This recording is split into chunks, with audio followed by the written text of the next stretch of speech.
नमस्कार मेरे प्यारे YouTube के साथियों। आज से पहले आप लोग बहुत सारे कहानियां सुने होंगे, लेकिन जो कहानी आज मैं आपको सुनाने वाला हूँ, यह कहानी एक रियल घटना पे आधारित है।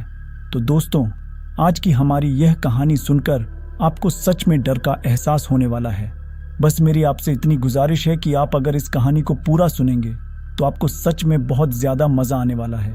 साथ ही अगर आप पहली बार हमारे इस चैनल पर आए हैं तो वीडियो को लाइक और चैनल को अभी सब्सक्राइब कर लीजिए। ऐसा करने से जब नई वीडियो आएगी तो सबसे पहले आपके पास नोटिफिकेशन जाएगी। तो ज़्यादा समय ना लेते हुए जल्दी से अपनी कहानी को शुरू करते हैं। तो दोस्तों, आज की यह जो कहानी है, यह हरियाणा के रहने वाले एक नौजवान लड़के की है, जिसके साथ कुछ सालों पहले ही यह डरावना हादसा हुआ था और उस हादसे में उसने अपने शरीर का एक अंग हमेशा हमेशा के लिए खो दिया है। तो चलिए अब यह कहानी उसी नौजवान लड़के के पॉइंट ऑफ व्यू से सुनते हैं। दोस्तों, मेरा नाम मोहन है और पेशे से मैं एक कार ड्राइवर हूँ। यह घटना आज से कुछ साल पहले यानी कि सन 2018 की है। उस वक्त मैं नया कार ड्राइवर बना ही था, यानी कि मुझे कार चलाते हुए ज़्यादा समय नहीं हुआ था और ना ही हरियाणा के उन सुनसान रास्तों पर होने वाले डरावने हादसों के बारे में मुझे कुछ जानकारी थी। इसीलिए मैं दिन के समय के साथ साथ रात में भी बेखौफ होकर कार चलाया करता था। मैंने कभी भी मेरे जीवन में यह नहीं सोचा था कि कभी मेरे साथ भी कोई ऐसा डरावना हादसा हो सकता है जिसकी वजह से मेरे जीवन का एक बहुत बड़ा हिस्सा खराब हो जाएगा।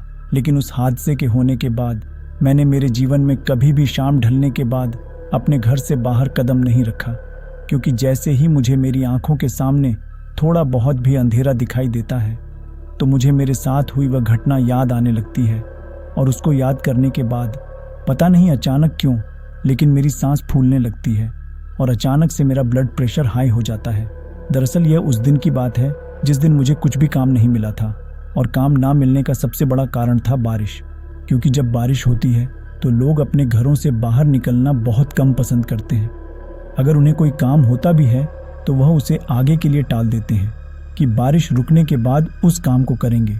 और इसी वजह से उस दिन मुझे मेरी कार में कोई भी सवारी नहीं मिली थी, जिस वजह से शाम होते होते मैं काफ़ी ज़्यादा निराश हो गया था। क्योंकि उस वक्त मेरे जीवन में मेरी आजीविका को चलाने का एकमात्र साधन वह कार ही थी, और जिस दिन भी मुझे कोई सवारी नहीं मिलती थी और मेरा काम अच्छे से नहीं चलता था तो उस दिन मैं बहुत ही ज़्यादा निराश हो जाता था, क्योंकि मेरे पीछे ही परिवार के बहुत से लोगों की जिम्मेदारियां थीं। अब उस दिन हुआ क्या कि शाम होते होते बारिश थोड़ा बहुत रुकने लगी थी, लेकिन बारिश तो अब थोड़ी बहुत रुक गई थी। पर मैंने सोचा कि इस वक्त अब शायद मुझे कोई भी सवारी नहीं मिलेगी, इसीलिए मैं अपनी कार को लेकर अपने घर की तरफ जा रहा था। उस वक्त तक लगभग शाम के 7 बज चुके थे। अब एक तो हरियाणा वैसे ही पहाड़ी इलाका है तो सूरज जल्दी ही ढल जाता है और अंधेरा बाकी जगहों की तुलना में वहाँ पर जल्दी ही अपना बसेरा बना लेता है। और फिर उस दिन तो बारिश भी हो रही थी, जिस वजह से आसमान में काफ़ी ज़्यादा काले बादल छाए हुए थे और शाम के 7 बजे ही आसपास का माहौल ऐसा बन गया था जैसे रात के कोई 10 बज रहे हों। इसके साथ ही बारिश के कारण आज कोई इतना ज़्यादा घर से बाहर निकल भी नहीं रहा था, तो रास्ता भी बिल्कुल सुनसान पड़ा था। कुछ इक्की दुक्की गाड़ियाँ ही मुझे आती जाती नज़र आ रही थीं। अब मैं भी अपनी कार में मस्त गाने सुनते हुए अपने घर की तरफ जा रहा था। उस वक्त तक गाड़ियों की हल्की हल्की हेडलाइट जल चुकी थी।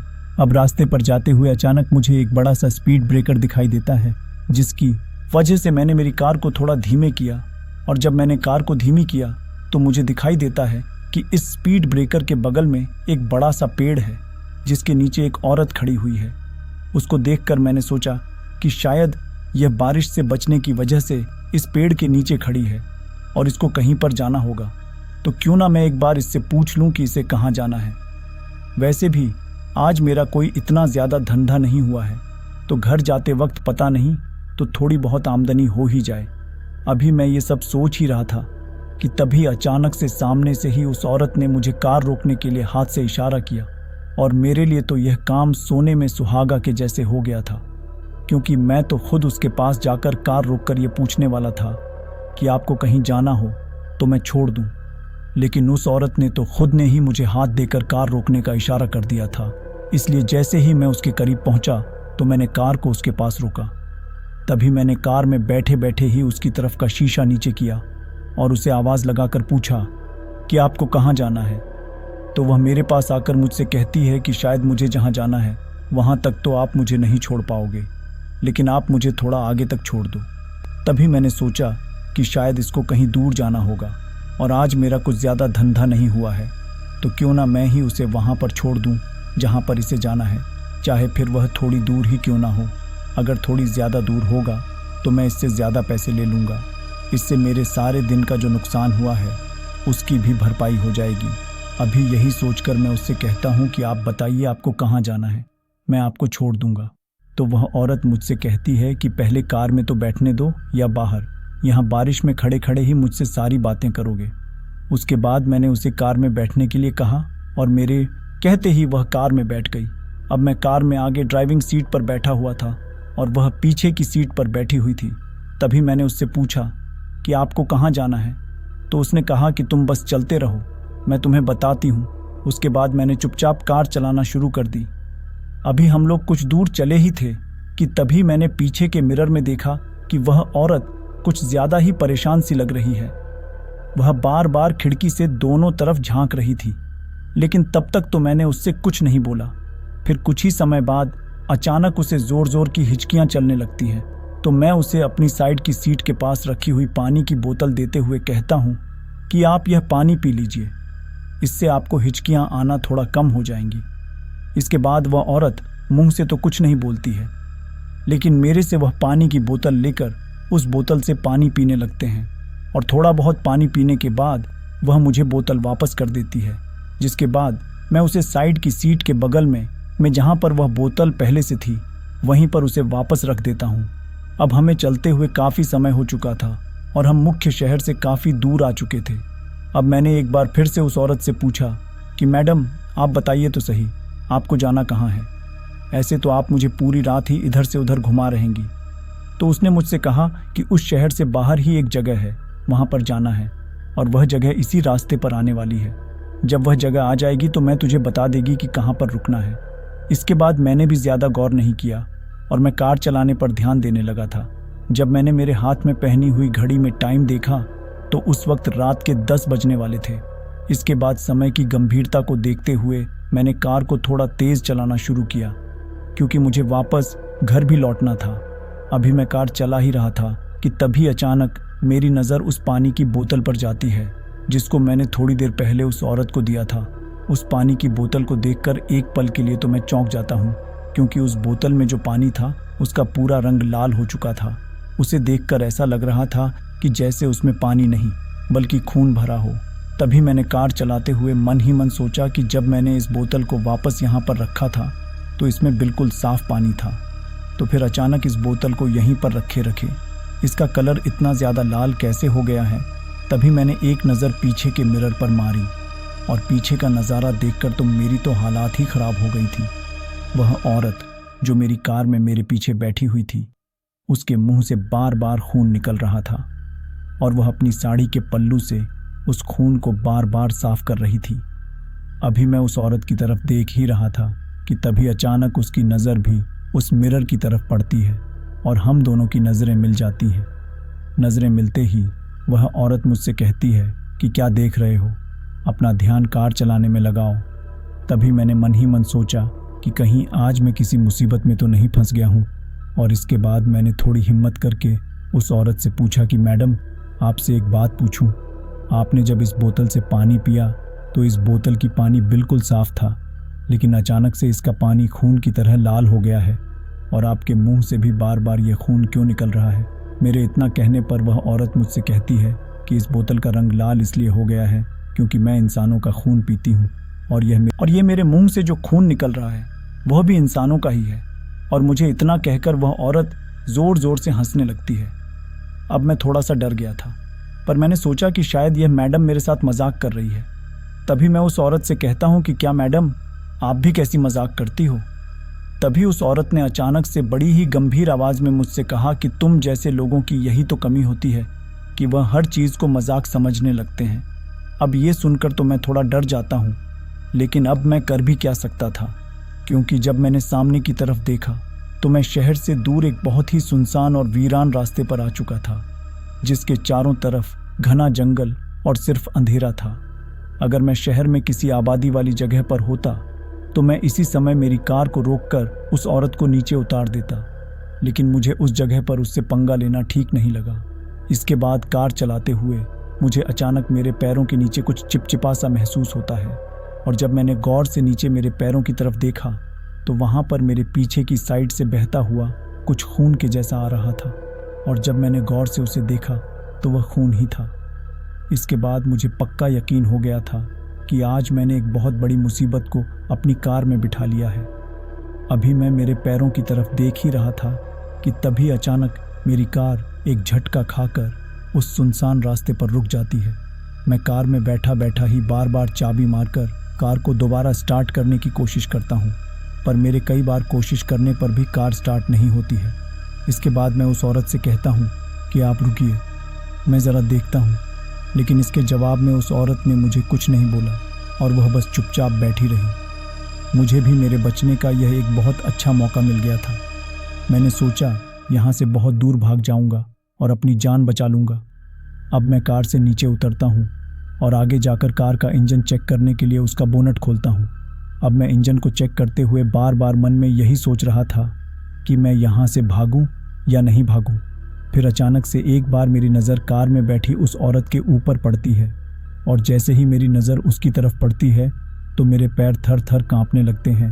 मेरे सर से बहुत ज़्यादा पसीना निकलने लगता है और मुझे यकीन हो गया था कि आज मैंने अपनी मौत को अपनी कार में बिठा लिया है, क्योंकि जब मैंने उस औरत की तरफ नज़रें घुमाई तो मैंने देखा कि मेरी कार में एक की जगह दो औरत बैठी हुई हैं, और वह दूसरी औरत भी बिल्कुल उस औरत की तरह ही लग रही थी, या यूं कहूं कि बिल्कुल उसकी कॉपी ही थी। उस दूसरी औरत के भी मुंह से भी बार बार खून ही निकल रहा था, और वह भी अपनी साड़ी के पल्लू से बार बार अपने मुंह को साफ कर रही थी। लेकिन मेरे इतना डरने की वजह सिर्फ यही नहीं थी, बल्कि मेरे इतना ज़्यादा डरने की वजह कुछ और थी, क्योंकि जब मैंने उस औरत की तरफ देखा तो उस औरत के सर से उसके बाल ही गायब थे। अब मुझे वह बिल्कुल गंजी दिखाई दे रही थी। इसके साथ ही उसका चेहरा भी पहले से काफ़ी ज़्यादा बदल चुका था, और वह इस तरह से बदला था कि उसे देखने के बाद किसी कमज़ोर दिल के इंसान या किसी बच्चे को तो वहीं पर हार्ट अटैक आ जाए। अब मैं मन ही मन सोच ही रहा था कि मैं ऐसा क्या करूं कि इसके चंगुल से बच जाऊं। तभी अचानक मुझे मेरे कंधे पर किसी के हाथ रखने का आभास होता है। मुझे ऐसा लगता है कि जैसे मेरे पीछे कोई खड़ा है और उसने मेरे कंधे पर हाथ रखा है, और जब मैं उसे देखने के लिए पलटता हूँ तो मेरे पलटने पर मुझे जो दिखाई देता है उसे देखकर मैं इतना ज़्यादा चौंक जाता हूँ कि मुझे अचानक से एक धक्का सा लगता है और मैं वहीं पर नीचे गिर जाता हूँ। अब मेरे मुंह से कुछ आवाज़ भी नहीं निकल रही थी, क्योंकि मेरे सामने जो मंजर था वो इतना ज़्यादा भयानक था कि मुझे उस वक्त कुछ समझ ही नहीं आ रहा था कि ये सब मेरे साथ क्या हो रहा है। क्या ये हकीकत है या फिर मैं कोई सपना देख रहा हूँ? क्योंकि जब मैंने पलट के पीछे देखा तो मुझे वही औरत मेरे पीछे खड़ी दिखाई देती है, जिसे अभी जस्ट पहले ही मैं लगातार कार में बैठे हुए देख रहा था। तो वह अचानक मेरे पीछे कैसे आ गई? और इस बार मेरे पीछे सिर्फ वह अकेली नहीं थी, बल्कि उसकी जैसी ही सैकड़ों औरतें उसके पीछे थीं, जो बिल्कुल हूबहू उसकी तरह ही दिख रही थी। अब मैं ज़मीन पर पड़ा पड़ा लगातार एकटक उसकी तरफ ही देख रहा था, और वह भी मुझे घूरे जा रही थी। और फिर अचानक वह ज़ोर ज़ोर से हंसने लगती है, और उसके साथ साथ उसके पीछे उसकी तरह ही दिखने वाली वो औरतें भी हंसने लगती हैं। अब मुझे मेरे कानों में सिर्फ उनके हंसने की ही गूंज सुनाई दे रही थी, और इस बार उनका चेहरा और भी ज़्यादा भयानक हो चुका था। इतना भयानक कि उसे देखने के बाद ऐसा लग रहा था कि जैसे वह कोई चेहरा नहीं बल्कि कोई सड़ा हुआ कद्दू हो, और लगातार उन सब के मुंह से खून की लार टपक रही थी। अब उस मंजर को देखकर मुझे समझ आ चुका था कि यह मेरी ज़िंदगी का आखिरी पल है, और डर के मारे तड़प तड़प कर मरने से अच्छा है कि एक झटके में ही मर जाए। इसीलिए मैंने उस औरत से कहा कि देखो, तुम जो कोई भी हो, अगर मुझे मारने के लिए ही यहाँ लेकर आई हो तो मुझे तुरंत मार दो, लेकिन मुझे इस तरह डर का आभास मत करवाओ। अब तक मुझे यह समझ आ चुका था कि यह कोई बहुत ही भयंकर चीज़ है, और इसके आगे मेरी कुछ भी नहीं चलने वाली। अभी मैं मेरी कार के आगे सड़क पर पड़ा हुआ था कि तभी अचानक पीछे से मेरी कार के स्टार्ट होने की आवाज़ मुझे सुनाई देती है, और फिर उसकी हेडलाइट की रोशनी जलती है। लेकिन उसकी हेडलाइट की रोशनी जलते ही उस रोशनी में वह सभी औरतें वहाँ से गायब हो जाती हैं। अब मुझे मेरी आंखों के सामने कुछ भी दिखाई नहीं दे रहा था। तभी अचानक बहुत तेज़ स्पीड के साथ अचानक वह कार मेरी तरफ बढ़ती है। तभी अचानक पता नहीं कैसे मेरे अंदर थोड़ी सी हिम्मत आती है और मैं अपने आप को उससे बचाने की कोशिश करता हूँ, लेकिन मैं इस कोशिश में नाकामयाब रहता हूँ और वह कार मेरे एक पैर को कुचलते हुए आगे बढ़ जाती है, जिसकी वजह से मुझे बहुत ज़्यादा दर्द होता है। अभी मैं दर्द के मारे मेरे पैर को पकड़कर वहीं सड़क पर पड़ा पड़ा चिल्ला ही रहा था कि तभी अचानक वह कार थोड़ी दूर आगे जाकर रुकती है और फिर रिवर्स लेकर वापस घूम जाती है। अब कार का मुंह वापस मेरी तरफ हो गया था, लेकिन जब मैंने अपनी नज़रें उठाकर कार की तरफ देखा तो सामने जो उस कार को चला रहा था उसे देखकर मुझे यकीन हो गया था कि इस बार की टक्कर में मैं जान से मारा जाऊंगा, क्योंकि उस कार को और कोई नहीं बल्कि वही औरत चला रही थी और उसकी आंखें अब बहुत ज़्यादा चमक रही थी। दर्द के मारे मेरी आंखों के सामने एक अजीब सा जाला आ गया था, जिसकी वजह से मुझे ज़्यादा कुछ साफ दिखाई नहीं दे रहा था। लेकिन जैसे ही वह कार रिवर्स लेकर मेरी तरफ वापस घूमती है तो उसकी हेडलाइट की रोशनी में मुझे सड़क के चारों तरफ कुछ दिखाई देता है। जब मैंने सड़क के बगल में देखा तो मुझे वहाँ पर एक बहुत ही गहरी खाई नज़र आ रही थी, जिसके नीचे एक नदी बह रही थी। तभी मैंने मन ही मन सोचा कि इस औरत के हाथों मरने से तो अच्छा है कि इस खाई में कूद कर मर जाऊं, क्योंकि मैंने सोचा कि इस औरत के हाथों बचने का कोई भी चांस नहीं है। लेकिन अगर मैं इस खाई में कूद जाता हूं तो क्या पता, अगर मेरी किस्मत अच्छी हो तो मेरी जान बच जाए। लेकिन दिखने में वह खाई बहुत ही ज़्यादा गहरी दिख रही थी, इतनी ज़्यादा गहरी कि उसको देखने के बाद तो मुझे मेरे बचने की उम्मीद बिल्कुल भी नहीं लग रही थी, क्योंकि दूर से आती हुई जो नदी दिख रही थी वो भी ऊंचाई की वजह से इतनी ज़्यादा छोटी दिख रही थी कि जैसे कोई पानी की छोटी सी धारा बह रही हो।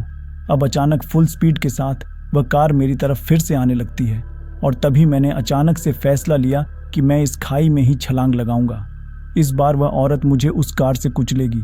उससे पहले ही मैंने बहुत हिम्मत करके अपने आप को उससे बचाया और वह मुझे मारने की कोशिश करते हुए फिर से आगे की तरफ निकल जाती है, लेकिन इस बार मैं उसकी चपेट में नहीं आता हूँ। अब वह औरत फिर से उस कार को घुमाकर मेरी तरफ आ ही रही थी कि तभी मैंने सोचा कि यह इस बार मुझे बिल्कुल भी नहीं छोड़ेगी और इस बार यह मेरे पास आए। इससे पहले ही मुझे इस खाई में छलांग लगानी है। मरना तो मुझे वैसे भी है, पर इस चुड़ैल के हाथों मरने से तो अच्छा है कि मैं इस खाई में कूद कर ही मर जाऊं। अब वह फिर से मेरी तरफ आ ही रही थी कि तभी मैंने उस खाई में छलांग लगा दी और कुछ ही पल के बाद मैं छपाक से उस नदी के अंदर गिर जाता हूं और उसके बाद मुझे कुछ भी हो नहीं रहता है। शायद उस वक्त मैं बेहोश हो गया था, लेकिन जब मेरी आंखें खुलती हैं तो मैं किसी आश्रम की कुटिया के बाहर लेटा हुआ था। जब मैंने चारों तरफ नज़रें घुमाई तो मुझे मेरे चारों तरफ कुछ संत घूमते फिरते हुए दिखाई दे रहे थे। मैंने मेरे मुंह से कुछ बोलने की कोशिश की, लेकिन मेरा शरीर बिल्कुल भी काम नहीं कर रहा था। ना ही तो मैं मेरे मुंह से कुछ बोल पा रहा था और ना ही अपने शरीर के किसी भी अंग को हिला पा रहा था। तभी वहाँ मेरे पास एक संत आते हैं और वह मुझसे कहते हैं कि भला हुआ जो तुम्हें आज होश आ गया, वरना हम लोगों ने तो उम्मीद ही खो दी थी कि तुम कभी होश में आ भी पाओगे या नहीं। अब तक भी मुझे यकीन ही नहीं हो रहा था कि मैं जिंदा हूँ या मर गया, और मैं बड़े ही आश्चर्य के साथ उन संत महात्मा से पूछता हूँ कि मैं जिंदा हूँ या मर गया, तो वह हंसते हुए मुझे जवाब देते हैं कि अरे भाई, तुम जिंदा हो, मरे नहीं हो। फिर मैंने उनसे पूछा कि मैं यहाँ पर कैसे आया, तो उन्होंने मुझसे कहा कि पहले थोड़ा ठीक हो जाओ, ये सब बातें बाद में भी हो जाएंगी। लेकिन तभी मैं वहाँ पड़ा पड़ा सोच रहा था कि अगर मैं यहाँ हूँ तो मेरे घर वाले मुझे ढूंढकर परेशान हो रहे होंगे। तभी मैंने उन संत महात्मा से कहा कि मुझे एक बार मेरे परिवार से बात करवा दीजिए। तो उन्होंने मुझसे कहा कि इस आश्रम में संचार के कोई भी साधन जैसे कि मोबाइल टेलीफोन ऐसा कुछ भी उपलब्ध नहीं है। यह आश्रम आधुनिकता से बहुत दूर प्रकृति की गोद में समाया हुआ है। फिर कुछ दिन बाद जब मेरी तबीयत थोड़ी उन्हें ठीक लगी तो मुझे वह उस आश्रम के जो मुख्य संत थे उनके पास लेकर गए और उन्होंने मुझसे पूछा कि अब तुम्हें तुम्हारी तबीयत कैसी लग रही है। तो मैंने उनसे कहा कि मैं अच्छा महसूस कर रहा हूँ।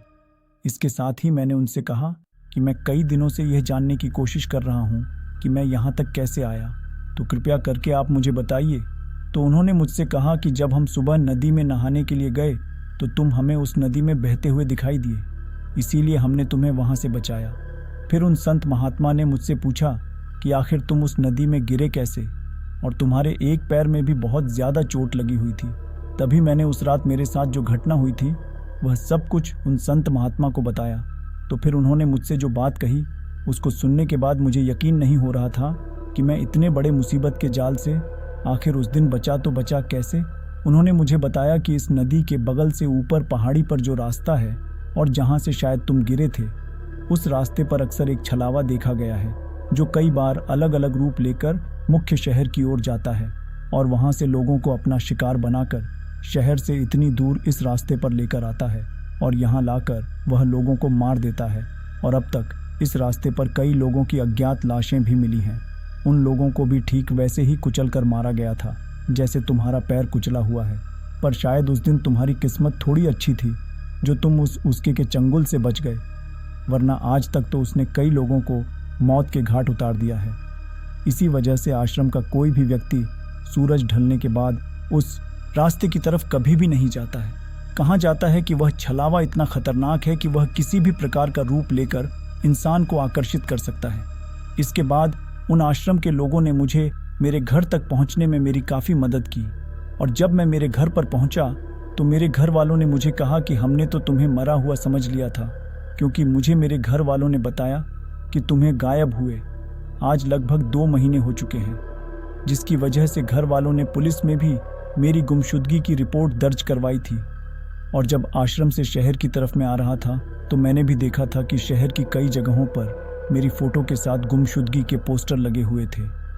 तभी घर वालों ने मुझसे कहा कि हमने पूरे शहर में तुम्हारी गुमशुदगी के पोस्टर लगवा दिए थे कि काश तुम किसी को दिख जाओ और तुम्हारी खबर हम तक पहुंच जाए। लेकिन इतना वक्त गुजरने के बाद हमारी उम्मीद टूट चुकी थी और मन ही मन हमने यह मान लिया था कि तुम शायद अब मर चुके हो। घर वालों ने मुझे मरा हुआ मान लिया था। मुझे इसका कोई गम नहीं था, लेकिन मुझे गम था तो सिर्फ एक बात का, और उस बात का गम मुझे आज तक भी है कि उस हादसे में मैंने मेरे एक पैर को हमेशा के लिए खो दिया था, जिसकी वजह से अब मैं मेरी ज़िंदगी में कभी भी कार नहीं चला सकता। तो दोस्तों, यह थी हमारी आज की कहानी। कहानी आपको कैसी लगी कमेंट बॉक्स में कमेंट करके ज़रूर बताना। फ़िलहाल चलता हूँ, बस आप अपना और अपने परिवार का ख्याल रखें और अगर अभी तक भी चैनल को सब्सक्राइब नहीं किया है तो कृपया करके चैनल को सब्सक्राइब कर लीजिए। आपका यह छोटा सा सहयोग हमें आपके लिए ऐसी ही कहानियाँ लाने के लिए प्रोत्साहित करता है। तो धन्यवाद दोस्तों, थैंक्स फॉर वॉचिंग वीडियो।